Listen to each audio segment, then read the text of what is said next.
വണക്കം, വന്ദനം, നമസ്കാരം. Good morning to you all.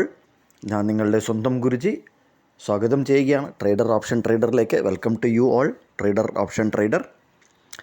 ഞാനൊരു സെബി രജിസ്റ്റർ അഡ്വൈസർ അല്ല, അതുകൊണ്ട് തന്നെ വീഡിയോയിൽ പറയുന്ന കാര്യങ്ങൾ സ്റ്റഡി പർപ്പസിനായിട്ട് യൂസ് ചെയ്യുക. നമ്മൾ ഈ ഞായറാഴ്ച ഒരു വീഡിയോ ഇട്ടിരുന്നു, കഴിഞ്ഞ ഞായറാഴ്ച, എഫോർട്ട് വെസസ് റിസൾട്ട് എന്ന് പറഞ്ഞ്.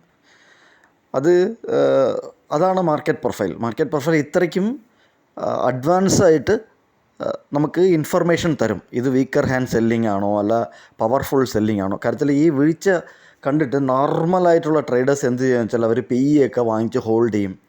നാളെ നല്ല ഗ്യാപ്പ് ഡൗൺ കിട്ടും എന്നൊക്കെ വിചാരിച്ച് അങ്ങനെ കഴിഞ്ഞതിന് മുന്നിലത്തെ ദിവസം ഹോൾഡ് ചെയ്ത ആൾക്കാർക്കൊക്കെ പണി കിട്ടി, റിവേഴ്സലായി. അത് റിവേഴ്സൽ എങ്ങനെയാണെന്ന് വെച്ചാൽ 2 ദിവസം അടുത്തടുത്ത് ഗ്യാപ്പ് അപ്പാണ്. ഈ ഗ്യാപ്പ് അപ്പ് എന്ന് പറഞ്ഞാൽ നിറച്ച ആൾക്കാർക്ക് അതിനെക്കുറിച്ചുള്ള ഐഡിയ ഇല്ല. ഗ്യാപ്പ് അപ്പ് എന്ന് പറഞ്ഞു കഴിഞ്ഞാൽ പ്രീവിയസ് ഡേ ഹൈക്ക് മുകളിൽ ഓപ്പൺ ആകണം. അപ്പോൾ ഇന്നലെയാണ് ഗ്യാപ്പ് അപ്പ്. ഇതിന് മുന്നേ ഉള്ള ട്രേഡിംഗ് ദിവസം ഗ്യാപ്പ് അപ്പ് അല്ല, ഇൻസൈഡ് ഓപ്പൺ ആയിരുന്നു. ഇൻസൈഡ് പ്രീവിയസ് ഡേ ക്ലോസിന് മുകളിലായിരുന്നു ഓപ്പൺ. അതേപോലെ ഗ്യാപ്പ് ഡൗൺ ആണ് എന്നുണ്ടെങ്കിൽ ഇത് മനസ്സിലാക്കുക, പ്രീവിയസ് ഡേ ലോവിന് താഴെ ഓപ്പൺ ആകണം. അതാണ് gap down. Okay, so gap ഡൗണും ഗ്യാപ്പ് അപ്പും ഒരിക്കലും കൺഫ്യൂഷൻ ആകരുത്. പിന്നെ ഇൻസൈഡിൽ തന്നെ ഓപ്പൺ ആകുന്നതിന് ഒരിക്കലും ഗ്യാപ്പ് അപ്പോ ഗ്യാപ്പ് ഡൗണോ ഒന്നും പറയാൻ പാടില്ല. അത് ആദ്യം ബേസിക്സൊക്കെ മനസ്സിലാക്കണം. ആൾക്കാർ ബേസിക്സ് മനസ്സിലാക്കാതെയാണ് ഓപ്ഷൻ ട്രേഡിങ്ങിലോട്ട് വരികയും എല്ലാ ദിവസവും ഒരേപോലെ ആയിരിക്കണം എന്നില്ല. സോ ആ എഫോർട്ട് വെസസ് റിസൾട്ട് വീഡിയോ കാണാത്തവർ പോയി കാണുക. ഞായറാഴ്ച വെറും ഒരു 4-5 മിനിറ്റിൻ്റെ വീഡിയോ ആണ്. നമ്മുടെ വീഡിയോ എല്ലാം വളരെ ചെറിയ മിനിറ്റ്സാണ്. അപ്പോൾ നിങ്ങൾ കൂടുതൽ ലൈക്സും യൂട്യൂബിൽ കമൻസൊക്കെ ചെയ്ത് കഴിഞ്ഞാൽ ഇനി നിഫ്റ്റിയെക്കുറിച്ചുള്ള അല്ലെങ്കിൽ ബാങ്ക് നിഫ്റ്റിയെക്കുറിച്ചുള്ള കുറേ ഇൻഫർമേഷൻസ് നമ്മളിവിടെ ഷെയർ ചെയ്യുന്നതായിരിക്കും. ഡിഫറൻസ് ഉണ്ടോ? 65 രൂപയാണ് നിഫ്റ്റി സ്പോട്ടിനും നിഫ്റ്റി ഫ്യൂച്ചറിനും ഡിഫറൻസ് വന്നിരിക്കുന്നത്. ഇത് 185 രൂപയാണ് പോയിൻ്റ് ഓഫ് കൺട്രോൾ. നമുക്ക് ഇവിടെയൊക്കെ വേണം നമുക്ക് ട്രൈ ചെയ്യാനായിട്ട്.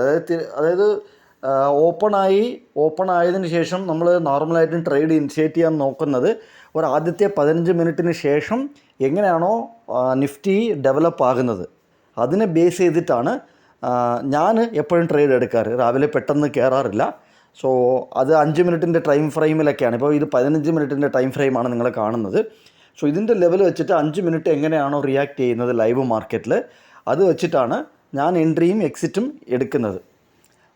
അതേപോലെ ഈ പറയുന്ന കാര്യങ്ങൾ നമ്മൾ ലൈവ് ഒബ്സർവേഷൻ പറ്റുന്ന ദിവസം നമ്മുടെ ടെലഗ്രാം ചാനലിൽ ഇടാറുണ്ട്. സോ അവിടെ ഞാൻ ലിങ്ക് കൊടുത്തിട്ടില്ല. അപ്പോൾ കുറേ ആൾക്കാർ ഇങ്ങനെ ലിങ്ക് ചോദിക്കുകയാണ്. നമ്മുടെ പ്രീവിയസ് വീഡിയോസൊക്കെ പോയി കണ്ടു കഴിഞ്ഞാൽ അതിൻ്റെ താഴെ ലിങ്ക് കാണും. അത് ക്ലിക്ക് ചെയ്ത് അതിനകത്തോട്ട് ജോയിൻ ചെയ്യാവുന്നതാണ്. ഇതാണ് ഒരു ലെവൽ, ഒരു റേഞ്ച് ബൗണ്ട് ആകാനുള്ള ചാൻസസ് കൂടുതലാണിന്ന്. താഴോട്ട് വന്നു കഴിഞ്ഞാൽ താഴെ നിന്ന് മുകളിലോട്ട് പോയി കഴിഞ്ഞാൽ മുകളിൽ താഴോട്ട് വരാനുള്ള ചാൻസസ് ഒരു 80% ഉണ്ട്. വൺ സൈഡ് മാർക്കറ്റിനുള്ള ചാൻസസ് നമുക്ക് 23,487 മുകളിലാണെങ്കിൽ അല്ലെങ്കിൽ ഓപ്പൺ അതിൻ്റെ മുകളിലൊക്കെ ആണ് എന്നുണ്ടെങ്കിൽ നമുക്ക് മുകളിലോട്ടുള്ള ഒരു അപ്പ് മൂവ് കാണാൻ പറ്റും. ഇത് വന്ന് നിഫ്റ്റിയാണ്. ബാങ്ക് നിഫ്റ്റിയുടെ ഫീച്ചർ ഇതാണ്. ബാങ്ക് നിഫ്റ്റിയുടെ ഫീച്ചറിൻ്റെ ലെവൽ. സോ ഇതും ഇതേ ലെവൽസിലൊക്കെ നോക്കുക. ഈ ഗ്യാപ്പ് ഇവിടെ ഫില്ല് ചെയ്യാനായിട്ട് ബാലൻസ് ഉണ്ട്. അത് ഇന്ന് തന്നെ ആകണമെന്നില്ല, പക്ഷേ ദർ ആർ ചാൻസസ് ഉണ്ട് ആകാനായിട്ട്. സോ ഇതും നോക്കിയിട്ട് അതിനനുസരിച്ച് നല്ല ട്രേഡുകൾ എൻട്രിയും എക്സിറ്റും ഒക്കെ എടുത്ത് 1-2 ട്രേഡ് ചെയ്യുക. കൂടുതൽ എങ്ങനെ വരും എന്നുള്ള മൈൻഡ് സെറ്റോടു കൂടി ഒരിക്കലും ട്രേഡ് ചെയ്യരുത്. ലൈവ് മാർക്കറ്റിൽ കിട്ടുന്ന ഇൻഫർമേഷൻ അനുസരിച്ച് മൈൻഡിനെ സെറ്റ് ചെയ്ത് ഒരു എൻട്രി ഒരു എക്സിറ്റ് പോവുക. സോ കണ്ടതിൽ വളരെ നന്ദി. കമൻറ്റ് ചെയ്യുക, ലൈക്ക് ചെയ്യുക. പുതുതായിട്ട് കാണുന്നവർ സബ്സ്ക്രൈബ് ചെയ്തില്ല എന്നുണ്ടെങ്കിൽ സബ്സ്ക്രൈബ് ചെയ്യുക. നന്ദി, നമസ്കാരം.